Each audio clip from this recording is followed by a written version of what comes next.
The Nutcracker by Susan Jeffers.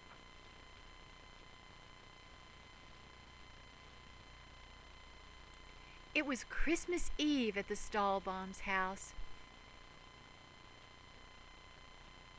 Marie and her little brother Fritz were listening at the ballroom door, waiting for the party to begin.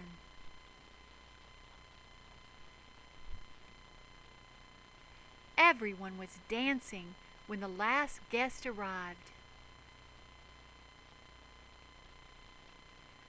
"Godfather!" cried Marie, rushing back to greet him. Herr Drosselmeyer was not only Marie's godfather, but he was also a famous toy maker. He could make toys that moved and clocks that called the hours as sweetly as a nightingale.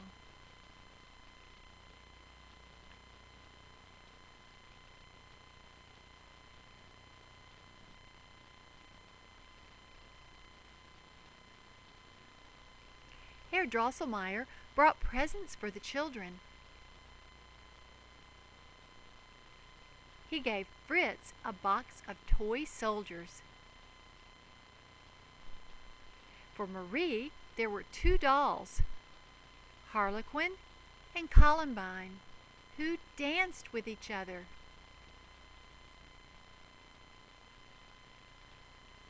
"I have another present for you, Marie," said Herr Drosselmeyer, handing her a wooden nutcracker.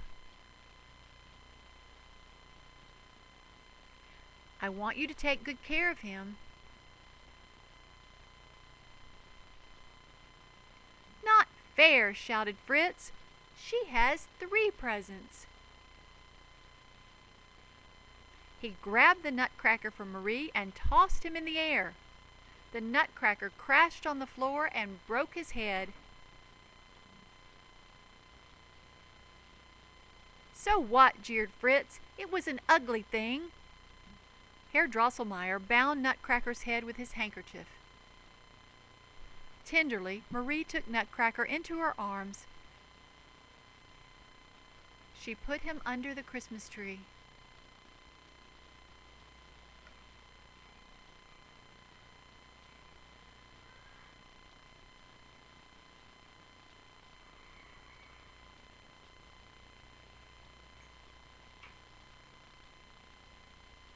Outside in the street, the carriages waited.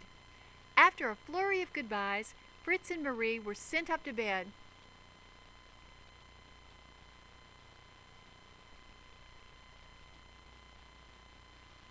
"But poor Nutcracker is all alone," thought Marie, tiptoeing back downstairs.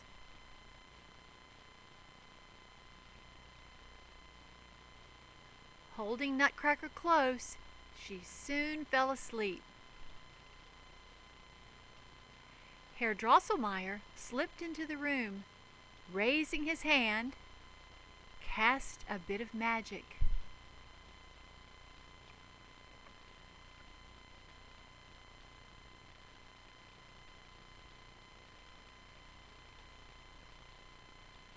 Bong! Bong! The grandfather clock struck midnight.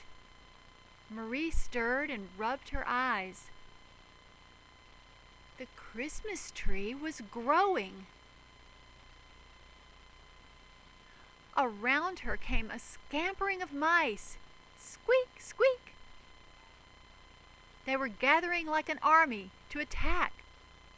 The ruler was the Mouse King, who had 7 heads and 7 crowns.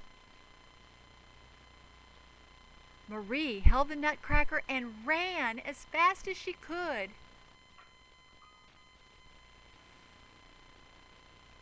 Nutcracker leapt out of Marie's arms and held his sword at ready. Fritz's toy soldiers took their battle positions.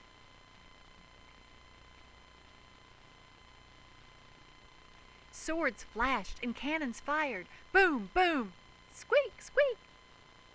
Nutcracker fought bravely, but the Mouse King was stronger.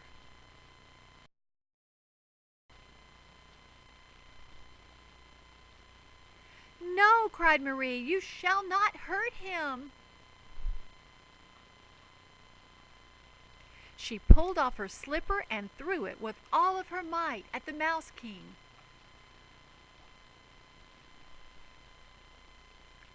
With a hiss, the Mouse King sank to the floor. Gathering up their king, the mice dragged him away. From the shadows, Herr Drosselmeyer saw Marie's bravery.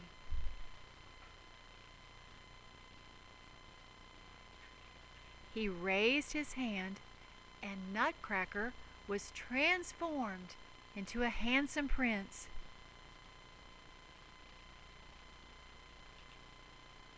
The prince bowed to Marie and placed the Mouse King's sparkling crown upon her head.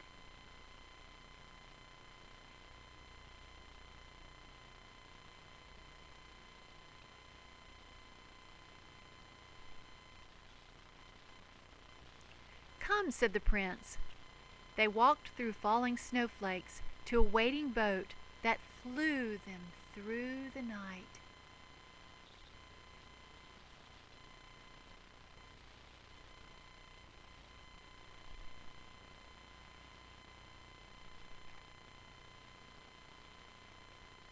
"Welcome to my kingdom," said the prince.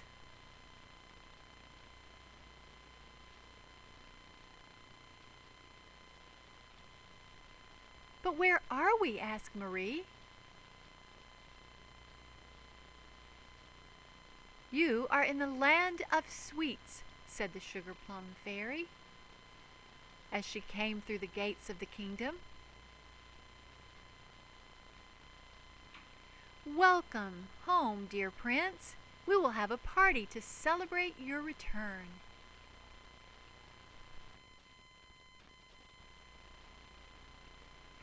The Sugar Plum Fairy led the prince and Marie to the seat of honor.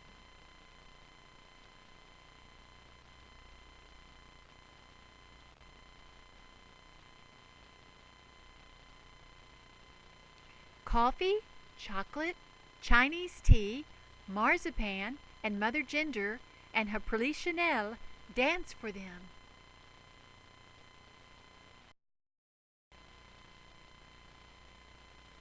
Pink roses waltzed. At last, the Sugar Plum Fairy danced. She seemed lighter than air. Too soon, it was time to leave. As they flew homeward, Marie asked the prince, "Will I ever see you again?" The prince replied, "One day your courage and kind heart will be rewarded. Do not forget me." "What are you doing under the tree, Marie?" asked her mother the next morning.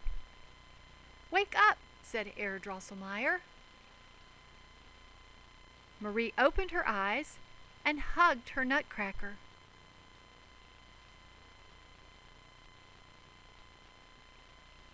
She whispered, "If only you were alive, I would not care if Fritz said you were ugly.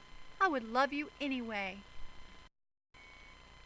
Herr Drosselmeyer raised his hand, and Nutcracker again became the Prince of Fairyland.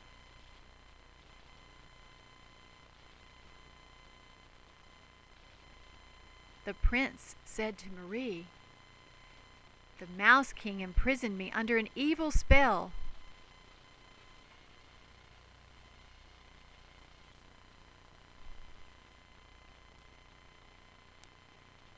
Because you love me no matter what I look like, his spell is broken. I have been returned to my true form." Years passed, and the prince and Marie became engaged.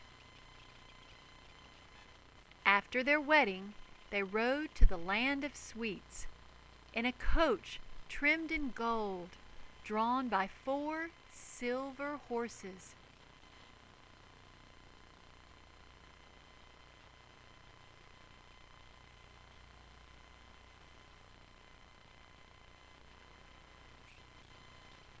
To this day, there are those who say Marie is the queen of a wondrous fairyland that only those who believe can see.